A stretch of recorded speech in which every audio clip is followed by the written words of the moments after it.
Hello friends, एक बार फिर आपके सामने एक बहुत ही इम्पोर्टेंट जो है वो टॉपिक लेके आपके लिए हाज़िर हूँ। खुसूसन जिन लोगों का ताल्लुक़ सूबा सिंध से है उनके लिए बहुत अहम है। वैसे पाकिस्तानी होने के नाते सब पाकिस्तानियों के लिए भी, और अगर कोई पूरी दुनिया के अंदर ज़बान को समझता है तो उसके लिए भी बहुत इम्पोर्टेंट किस्म की जो है ये प्रेजेंटेशन होने वाली है। बहरहाल आप सबसे रिक्वेस्ट रहेगी कि प्लीज़ मेरे चैनल को सब्सक्राइब कर दीजिएगा। मेरा नाम मोहम्मद नौफल सफ़वान है और मैं सर नौफल एकेडमी से जो है बिलोंग करता हूँ। तो चलिए जी आगे चलते हैं तेज़ी से। सवाल जो है वो बहुत ही ज़बरदस्त किस्म का सवाल है। हमने ये सवाल लिया है सिंध पब्लिक सर्विस कमीशन के अंदर कंबाइंड कॉम्पिटिटिव एग्जामिनेशन होता है, BPS 17 की पोस्टों के लिए होता है ये।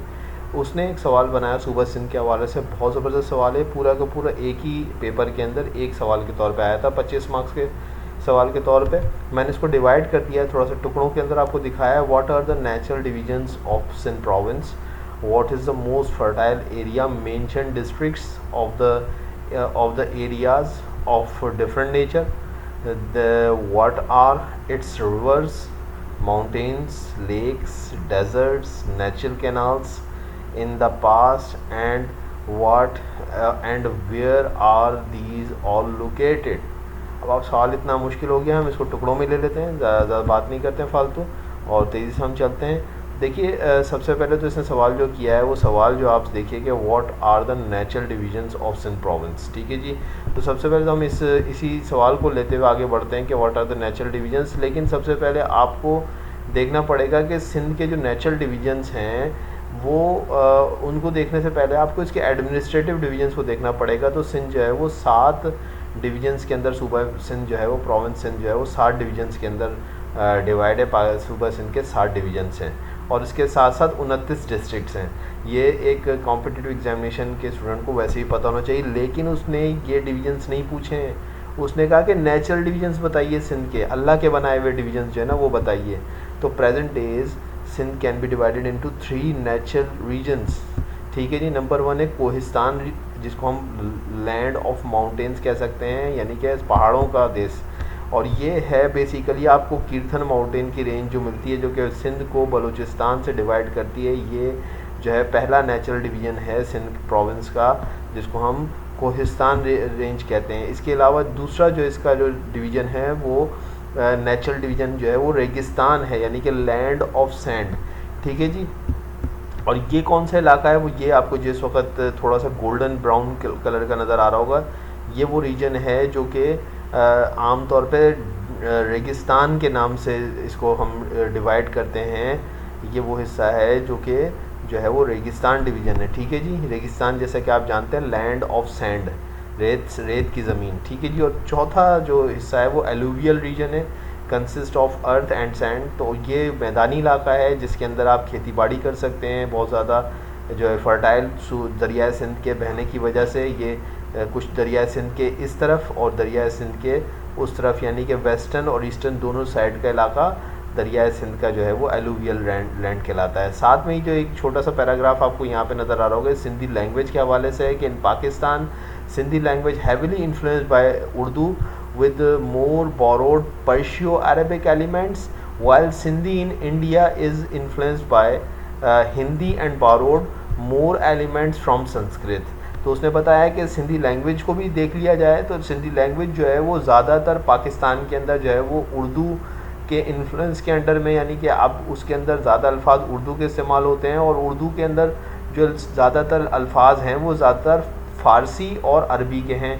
वही अल्फाज जो हैं वो सिंधी के अंदर अब इस्तेमाल होते हैं। लेकिन अगर आप यही सिंधी हिंदुस्तान के अंदर अगर आप सिंधी बोल रहे हैं, आप सिंधी स्पीकिंग है, तो आपकी सिंधी के अंदर जो है वो संस्कृत के अल्फाज ज़्यादा होंगे, बजाय जो है वो अरबिक और पर्शियन के आपके पास संस्कृत वर्जन वाली जो है वो सिंधी बोली जाएगी।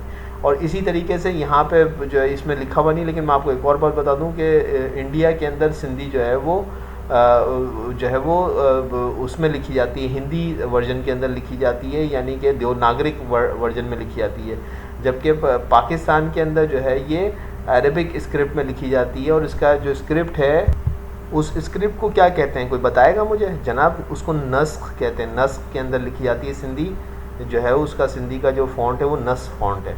ठीक है जी, वो नस्ख के अंदर लिखी जाती है, उर्दू नस्तालीक के अंदर लिखी जाती है और सिंधी नस्ख के अंदर लिखी जाती है। फ़र्क है पाकिस्तान के अंदर। इंडिया के अंदर जो है वो संस्कृताइज्ड है और उसके अंदर संस्कृत के वर्ड हैं, वो हिंदी वर्जन के अंदर देवनागरिक के अंदर लिखी जाती है। बहरहाल आगे चलते हैं। की डायलेक्ट्स ऑफ सिंधी लैंग्वेज जो है वो कच्ची है, लासी है, मेमनी है, लाड़ी है, विचोली है, उत्तरादी है, मछेरी है और इसके अलावा दुक्सलिनू जो है ये भी एक जो है वो इसकी वर्जन है।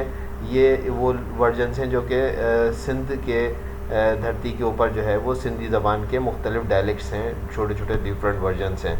और जो है वो आप इनको इस तरीके से देख सकते हैं कि ये जो ऊपर वाला हिस्सा है ये जो पंजाब से मिल रहा है, ये सरायकी वाली सिंधी यहाँ पे बोली जाती है। और ये जो इलाका जो ज़्यादातर विचोली, जो असल जो सिंधी जिसको अभी हम इस वक्त बोलते हैं, ज़्यादातर सुनते हैं, वो विचोली सिंधी है।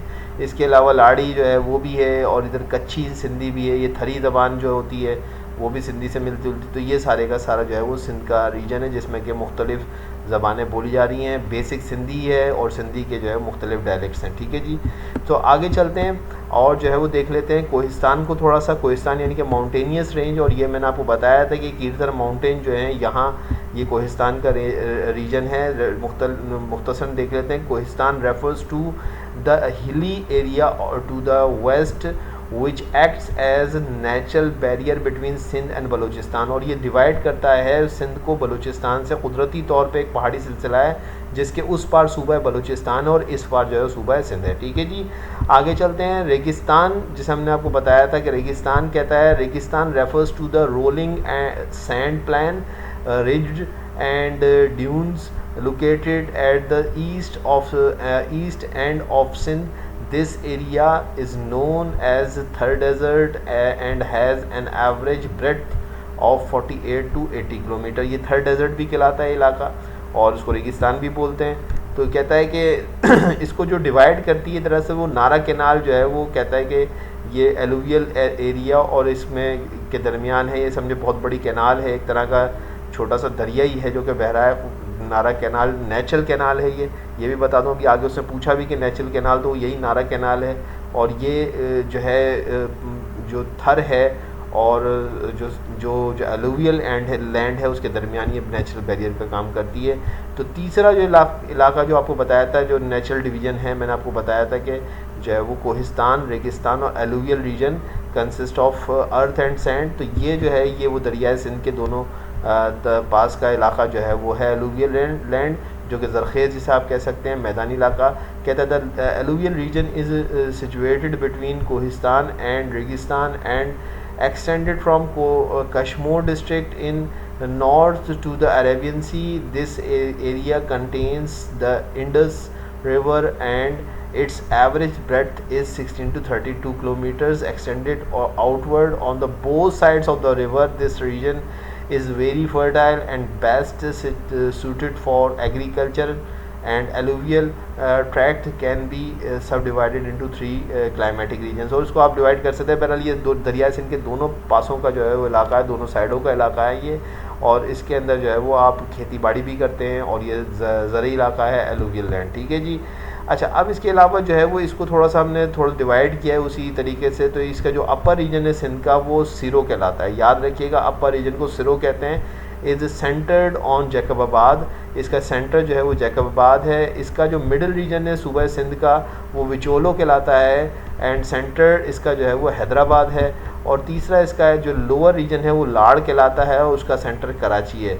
ठीक है जी, और फिर से ये डेल्टा छठा तक जो है वो जाता है। ये आपके सामने जो है उसके कुछ वो हैं। ये देखिए ये विचोली वाला रीजन है और जो है वो ये लाड़ जो है वो ये कराची वाला, ये लाड़ ये इसको कह रहा है वो।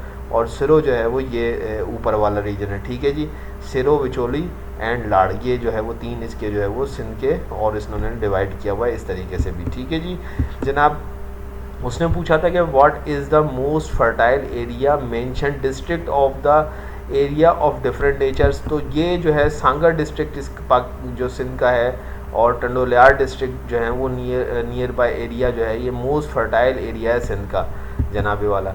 फिर उसने पूछा था कि what are its river, mountain, lakes, deserts, natural canal in the past and where are these are located और लोकेटेड। तो अब इसको देख लेते हैं। सबसे पहले उसने बोला कि रिवर बताइए, तो सिंध के अंदर जो मेन रिवर है वो तो इंडस रिवर ही है, उससे ही डायरेक्टिव जो है वो हब रिवर है, कराची के अंदर ये जाता है। कराची कहता है flow along the border of Sindh. फिर मली रिवर है, औरंगी नाला है और लियारी रिवर है। ये सारे के सारे रिवर कंसिडर होते हैं। और अगर आपसे कोई पूछे तो आप ये 5 रिवर नाम याद कर लीजिए, सारे के सारे रिवर ऑफ सिंध है जनाब। ठीक है जी। सिंध वैसे तो इंडस रिवर ही माना जाता है दरिया सिंध, लेकिन ये भी रिवर हैं, याद रखिएगा, ये पूछा जा सकता है आपसे। माउंटेन आर कीर्थर माउंटेन, तो आपको पता चला कि सिंध के अंदर जो पहाड़ हैं उनको कीर्थर माउंटेन ही कहते हैं। इसके अलावा जो लेक हैं वो मंछर लेक है, 350 स्क्वायर किलोमीटर है। इसके अलावा किंजर लेक है, ये 134.7 स्क्वायर किलोमीटर है। हालेजी लेक है, 4 स्क्वायर किलोमीटर पे है। हडेरो लेक है। इसके अलावा दिर्घ लेक है, हमल लेक है और शाकूर लेक है। ये सारी की सारी लेक्स जो हैं ये भी यहाँ पे मौजूद हैं। आगे चलते हैं। डेजर्ट नेम जो है मैंने आपको बता दिया कि जो उसने पूछा था कि डेजर्ट का क्या नाम है, तो ये थर्ड डेजर्ट है यहाँ पे, जिसको हम रेगिस्तान का एरिया भी कह रहे थे, थर्ड डेजर्ट है। Name of natural canal and history, तो नेचुरल कैनाल आप ये देख सकते हैं कि ये वो सेटेलाइट से ली हुई तस्वीर है। ये नेचुरल कैनाल नारा कैनाल है, जो मैंने आपको अभी बताई भी थी। ये जो है पाकिस्तान की भी सबसे बड़ी जो है वो कैनाल है और ये नेचुरल कैनाल है। कहता है natural canal Nara canal originate from Sukkur barrage eastern bank of Indus river and runs through the third desert. तो आप देख सकते हैं कि यहाँ से ये ओरिजिनेट हो रही है, यहाँ से निकलती है और ये खुदी हुई है और ये बहते बहते जो है वो तकरीबन यहाँ पे आके कहीं जो है वो ख़त्म होती है। ये पूरी नारा कैनाल है और ये बहुत बड़े इलाके को सैराब करती है। इसके ऊपर सिंध का बहुत बड़ा इलाका जो है वो डिपेंड करता है। इसके ज़रिए से बहुत बड़ी ज़राअत जो है वो सिंध के अंदर होती है। बाकी आप इसको खुद भी पढ़ लेगा। ईस्टर्न नारा canal acts through the boundary of alluvial and थर रीजन। मैंने आपको बताया कि इस साइड पे इसके थर रीजन और इस साइड पे इसके एलुवियल रीजन है। ये सारा का सिंध का जो है वो ज़रख़ेज़ इलाका है और ये वाला इसका थर रीजन है। ठीक है जी। तो आई होप कि आपको ये सिंध के हवाले से मालूमात पसंद आएंगे। तो सब्सक्राइब और लाइक कर दीजिएगा मेरे चैनल को। Thank you very much.